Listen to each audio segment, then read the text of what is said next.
So today I'm going to teach you some myths that probably aren't serving you if you believe them about the job market, and also a three-pronged approach that will teach you to bypass the job boards and actually get more results from employers and recruiters, decision makers, instead of looking online all day.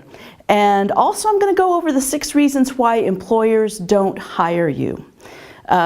And if you can overcome those 6 reasons, then you're going to get hired more often.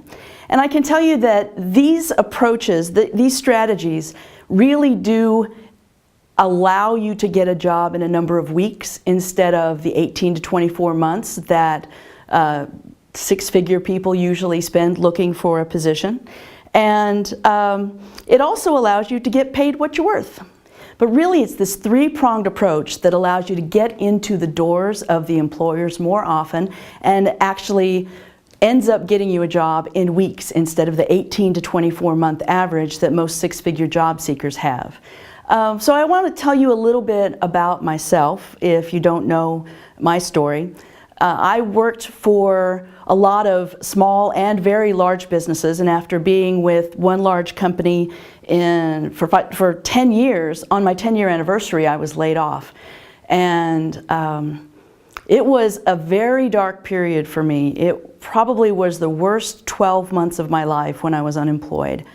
And I remember we had a $30 Christmas that year, and luckily my kids were young enough that they didn't mind getting hairbands and shampoo for Christmas presents that year. And I can tell you I never want to be in that position again. And so that's one of the reasons that I've decided to go into business for myself. After spending 5 years in an executive career firm, I started a business myself and have been in that business for 5 years. And in the 5 years that I've owned my own business, I've been able to help people move from mid-level positions to top-tier positions on a consistent basis. In fact, there was recently a commercial lender who was an individual contributor that ended up getting a chief lending officer position within 7 weeks. And in addition to that, I've had a gentleman who was looking for a sales support manager position, ended up getting a C-level position. He got a CFO position, and that took him about 6 weeks. And then I also remember a gentleman by the name of Craig who was looking for a business development VP position, and he ended up taking a position as CEO. And how does that happen? Well, it's usually because people see you, if you use these strategies, people see you as an expert, and they want to hire your expertise, and they'll pay you more and you get a job faster. I think Craig took about 9 weeks to find that CEO job. So today what I'd like to do, I'd like to start out with busting some myths that you might believe about the job market that really are not serving you very well right now. So let's go over here and have myth busting time with Tammy.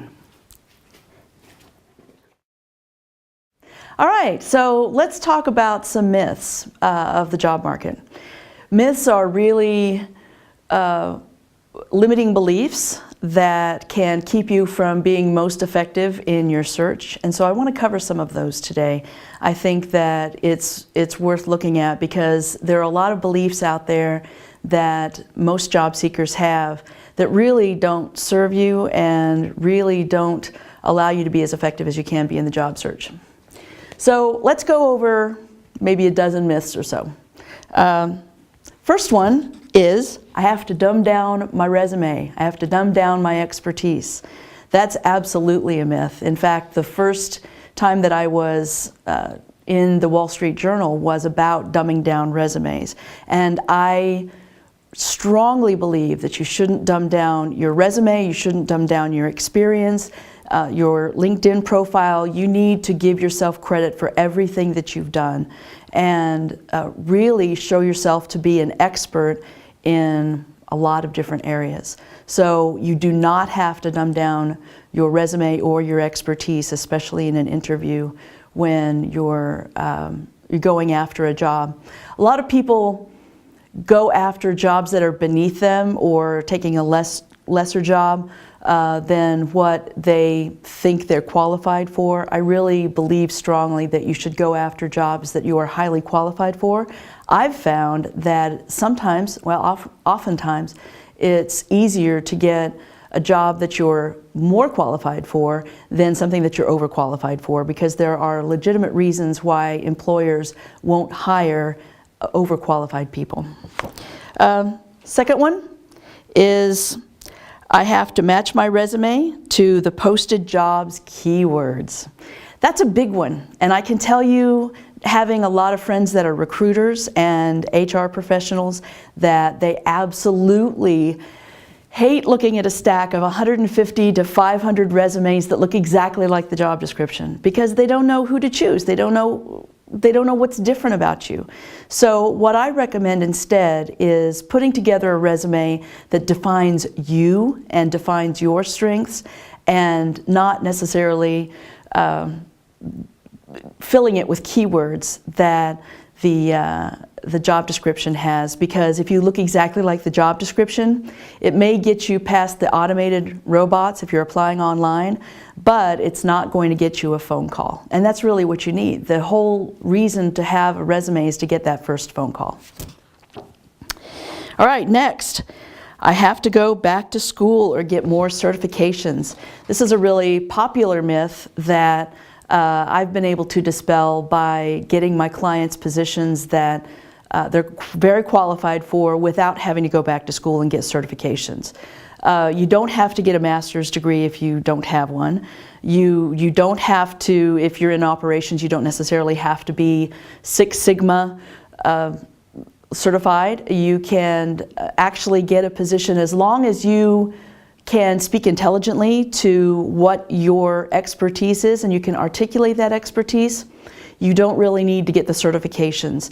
Certifications are important if you are looking online, but there are other ways to look for a job, which we've gone over, and it's a much more effective way to look for a position if you're articulating your expertise and proactively contacting companies that meet your search criteria and companies that are growing and doing networking. You don't necessarily need to have those certifications or those letters after your name. I have to go through HR, and that's a myth that we dispelled earlier in this video. And you don't need to go through HR. That's what most people believe to be the proper way to find a job, but actually I've got a client that calls HR the business prevention unit, because it's their job to weed out everybody.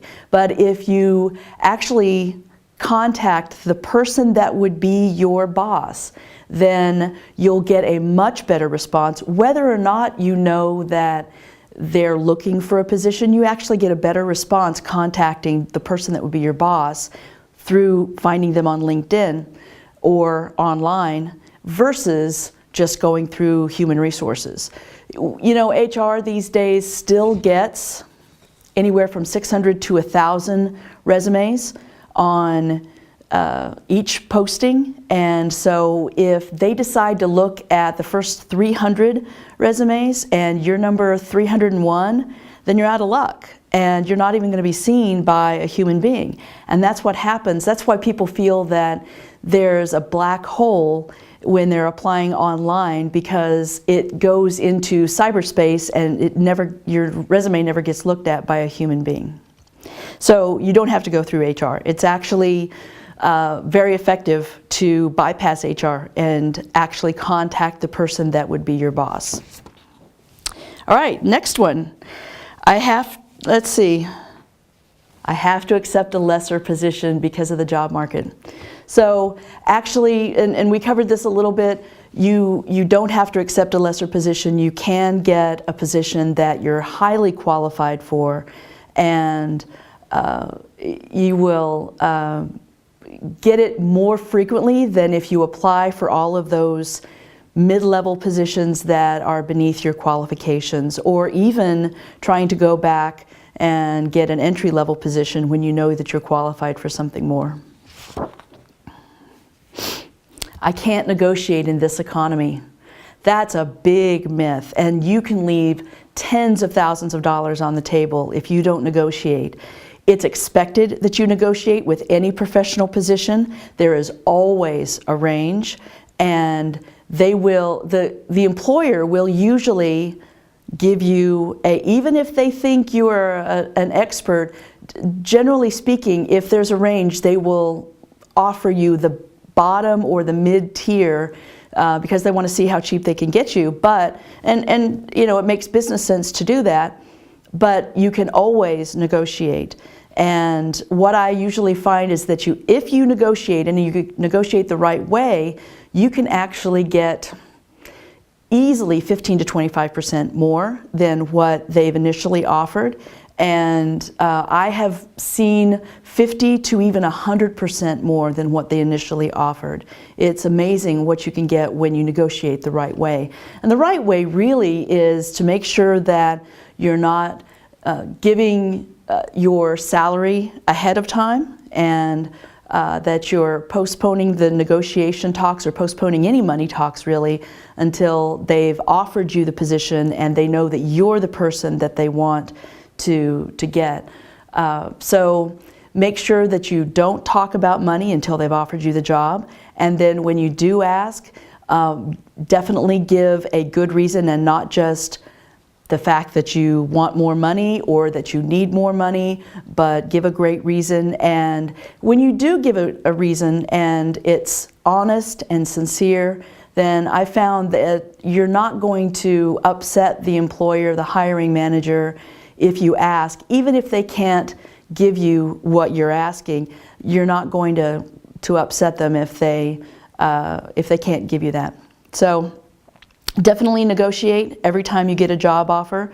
And if it's not what you want or what you need or what you're worth, then keep on going and try to find something else. Because if you've got an actual plan and you're working that plan, then it will be just a matter of weeks instead of 18 to 24 months before you get the job. And before you get a job that you're qualified for, that will pay you what you're worth.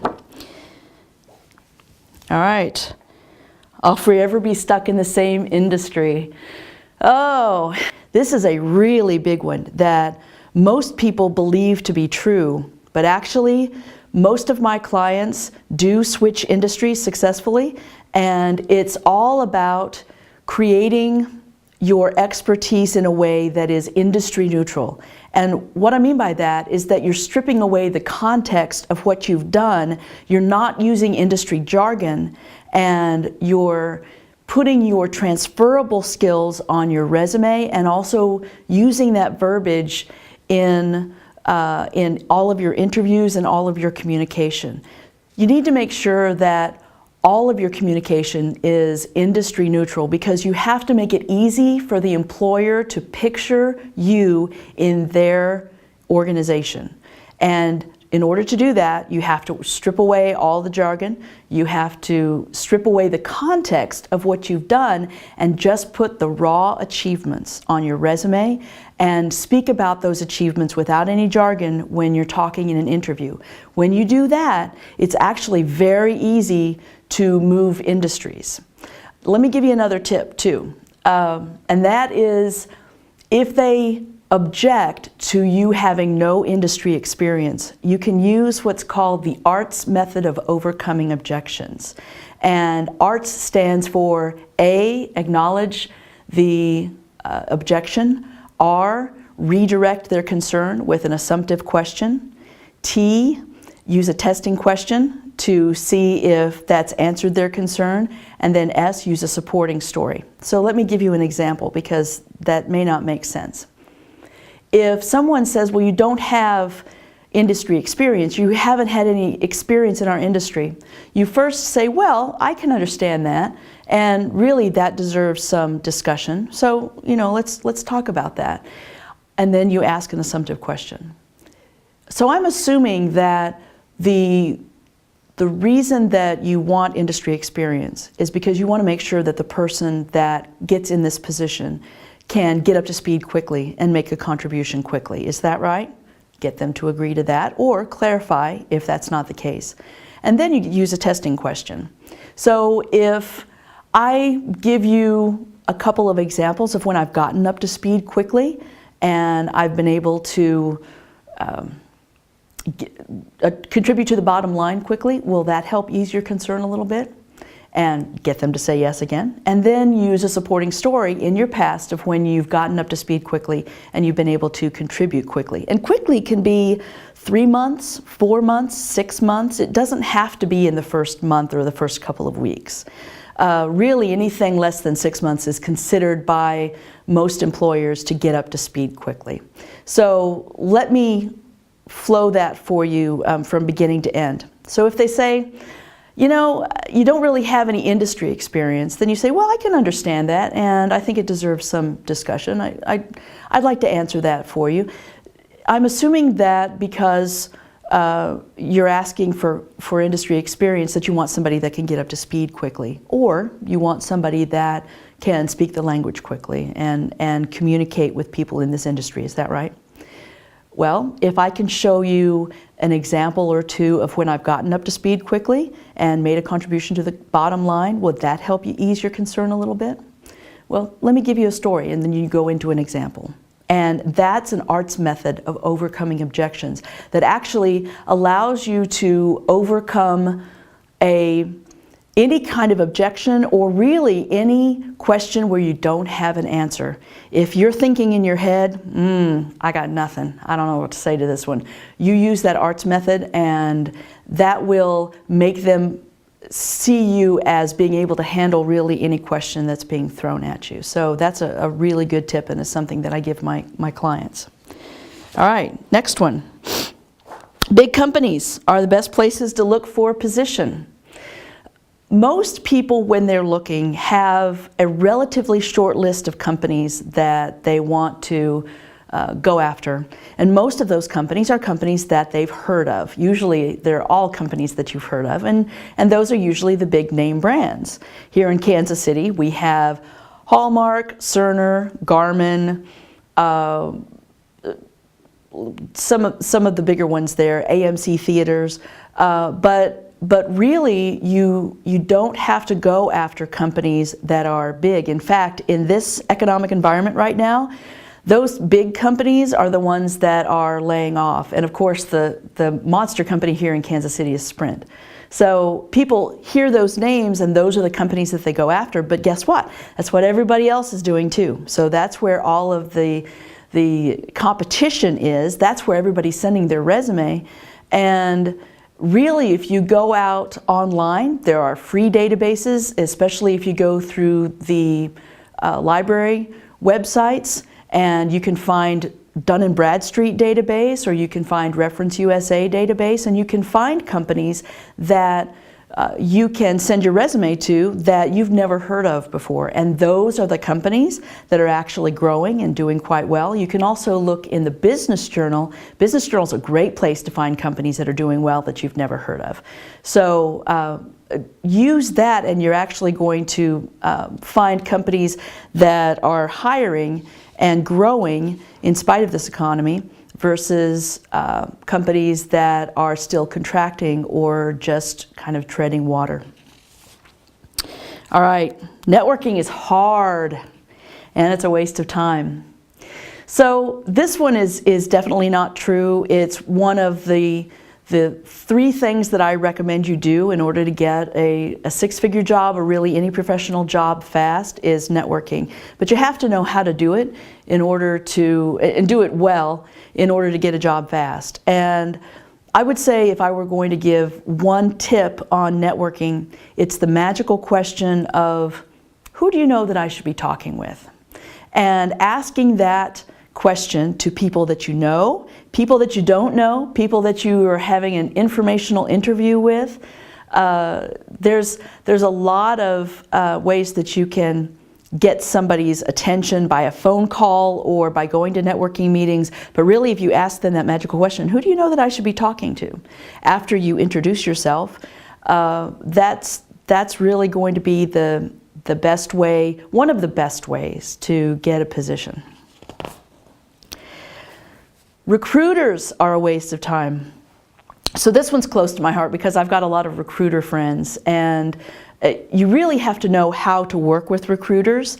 And recruiters are not a waste of time, especially if you're in IT, accounting, engineering, or possibly an executive job. You really want to utilize recruiters because they hold about 11% of all of the jobs out there, whether it be posted online or not posted. There are a lot of recruiters out there that don't post their jobs online. And what you can do is Google your city name plus the word recruiters. Let's say you're looking for an executive position. You'll want to put in Kansas City executive recruiters, New York executive recruiters, or engineering recruiters, something like that. And then when you contact them, here's the big thing. Instead of sending your resume email like everybody else does, send it hard copy, because nobody sends it hard copy. And also put a handwritten note on there saying that you'd like to talk with them about any opportunities that they may have available for you. And when you follow up with a phone call, ask them how they prefer to be communicated with and how often.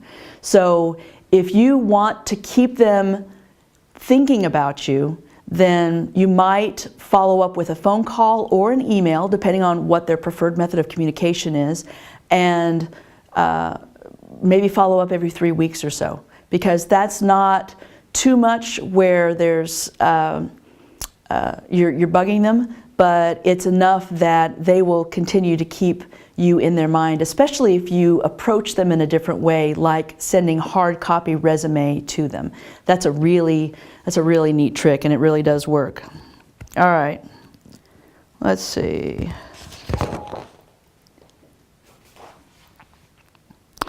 Online job boards are the main way, or the best way, to look for a job.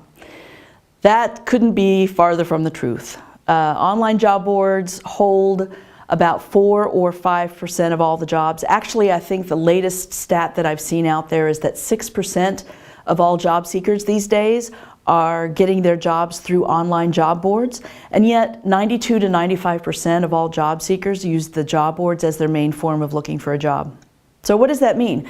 That means that you've got a small pond stocked with just a few fish, and you've got 14.5 million fishermen, actually these days closer to 20 million fishermen if you include the employed people that are looking for a job, that are putting in their resume into this small pond, and yet there's a lake out there that has 75 to 85% of all the jobs out there, and nobody goes after them.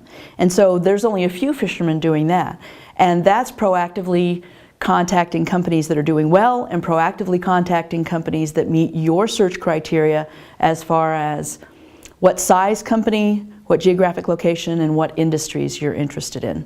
So that's a much more effective way if you include proactively networking as well.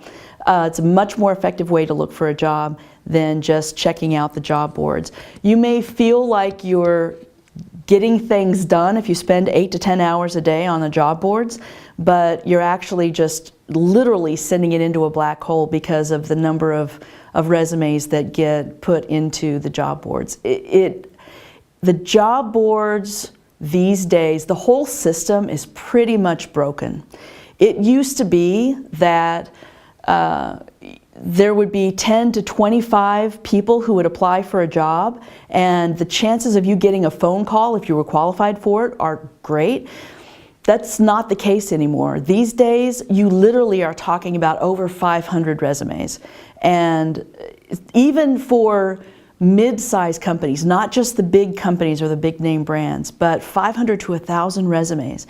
I've got a story for you. There was the head of HR for a large health system here in the Kansas City area asked me not too long ago how many resumes I thought that she got, or that health system got in the last 12 months. It ended up being 150,000 resumes in 12 months. And do you think they had time to look at those resumes? No. They were too busy looking at resumes that came in from people that were already working there saying, hey, my friends or family are interested in this job, or from the hiring manager saying, hey, I got this resume and I'd like you to put this person into my system because I'd like to get them into the system and talk with them. So the 150,000 people that applied online, really most of them, large majority of them, did not get called. And that's what you're up against when you're going through the job boards. So keep that in mind. And what I always tell my clients is that since job boards hold about 5% of the jobs out there, you can go ahead and spend 5% of your week looking at the posted positions, 5% of your week posting for those positions. And the rest of the time you really should be proactively contacting the companies that make sense for you to work for and also networking effectively. All right, last one. I'm at the mercy of a bad job market. Nope, you're not, because you as an individual are not a statistic. You don't have to be a statistic. And if you do things the way everybody else does them, you're going to get the response that everybody else gets, which is, on average, for everybody, it's 10.5 months in order to get a new position. And that's if you're unemployed and looking full-time. If you're looking for a 6-figure position, then we're talking 18 to 24 months. That's a long time. And you don't have to be that statistic. If you do things a different way, you're going to get a different result. So try doing it my way for a little bit, see what happens. It does take some work. It's not as easy as looking for a job online, but it's much more effective, infinitely more effective. So that's the myths that I wanted to cover today. And let's go back to the chart. All right, I hope that helped. What I'd like to cover now is the 3-pronged approach that is really the basis for the success of my clients. These are ways that you can contact companies and contact centers of influence, people that know a lot of people, and really get your name out and get seen by a lot of people in the job market. So the first thing I want to do is show you number 1. And really, this is key. This is what my clients spend most of their time doing. And that is they proactively contact by mail, by snail mail, US mail, with a hard copy of the resume and also a handwritten note, believe it or not. Instead of a cover letter, handwritten notes take much less time and they're actually much more effective. You get a better response. And what I usually like to have them say on that handwritten note is something very simple. So it's time to take notes. Get your pen.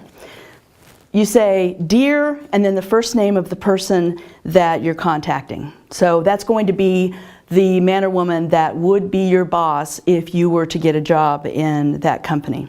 So, "Dear Scott, I've been researching your company and I'd love to talk to you about joining your team. Please call me this week. Sincerely, your first name." And that gets a better response than applying online on the job boards all day. Now, if you're unemployed, what I usually tell my clients is that I'd like them to get out 40 or 50 resumes a week.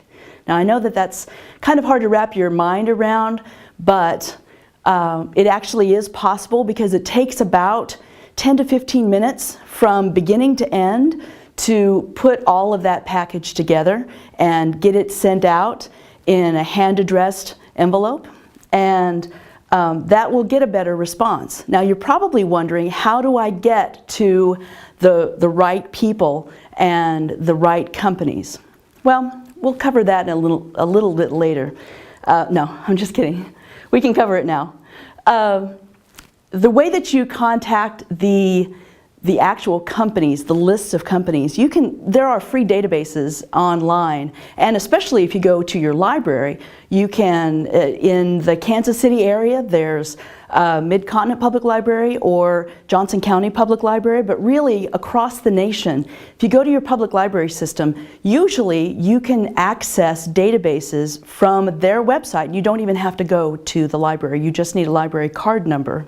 and you can access the Dun and Bradstreet $1 Million Database. They call it DNB, $1 Million Database, and also Reference USA.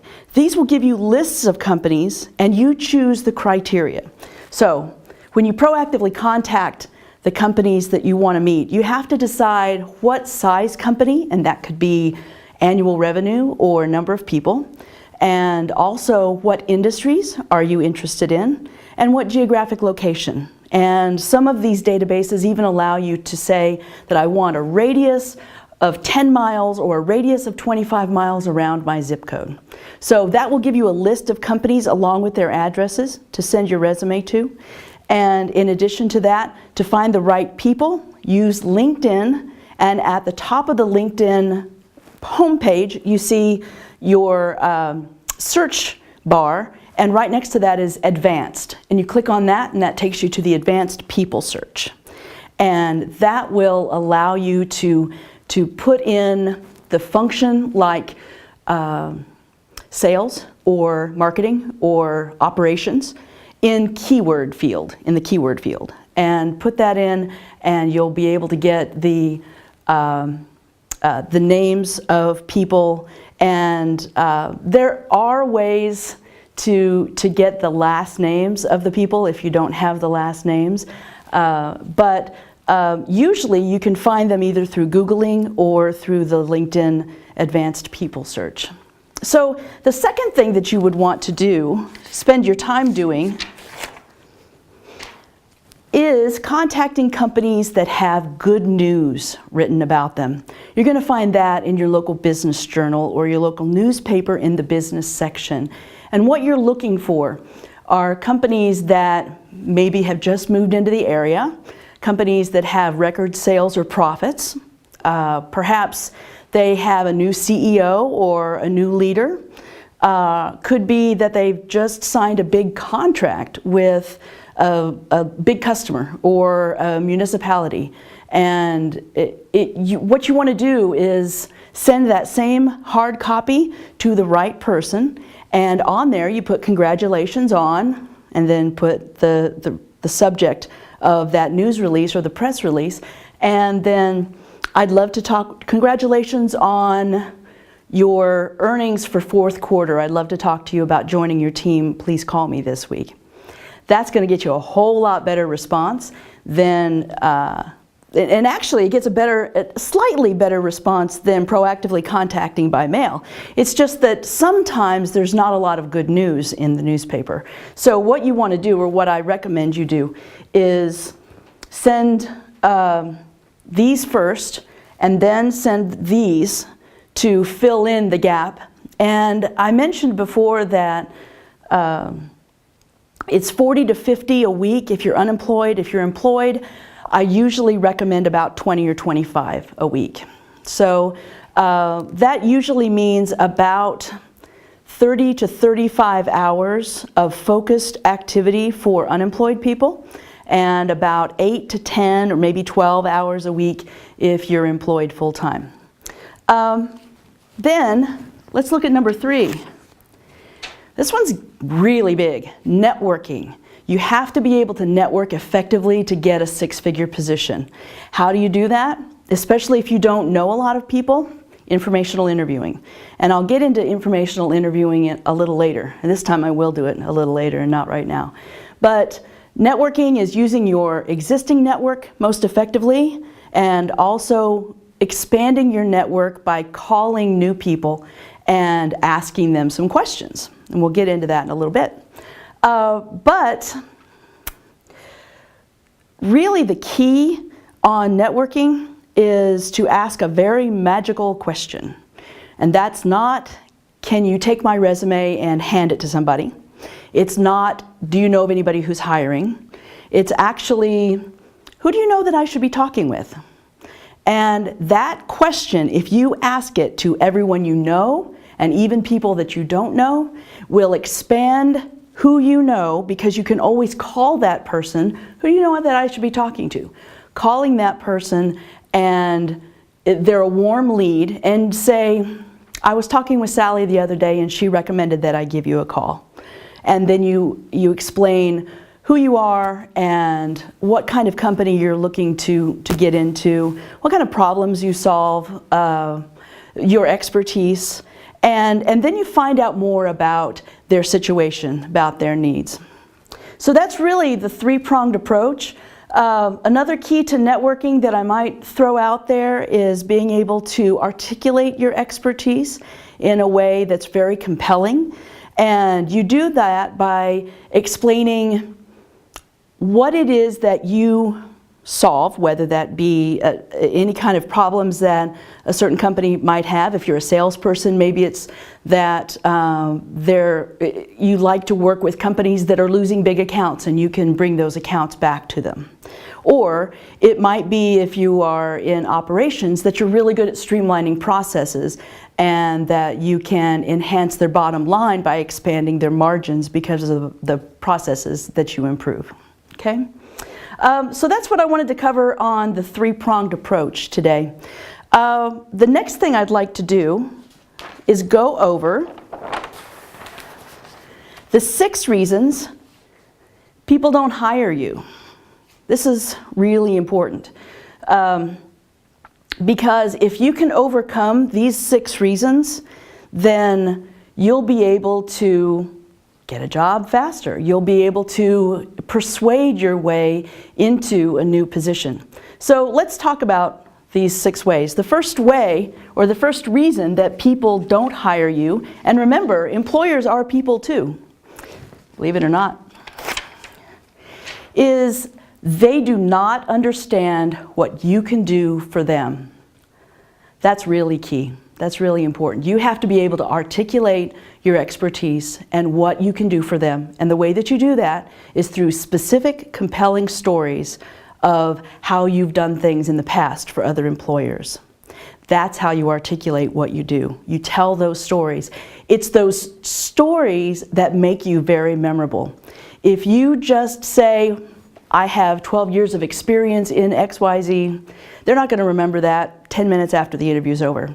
But if you start general, I have 12 years of experience in XYZ, let me give you an example. And then you go into a specific story that paints the picture of what you've been able to do with a quantifiable achievement. In other words, something that you're really proud of that you can add numbers to, how it has affected the bottom line of the companies that you've worked for. That's really what they want to know, is how can you pay for yourself? So the second reason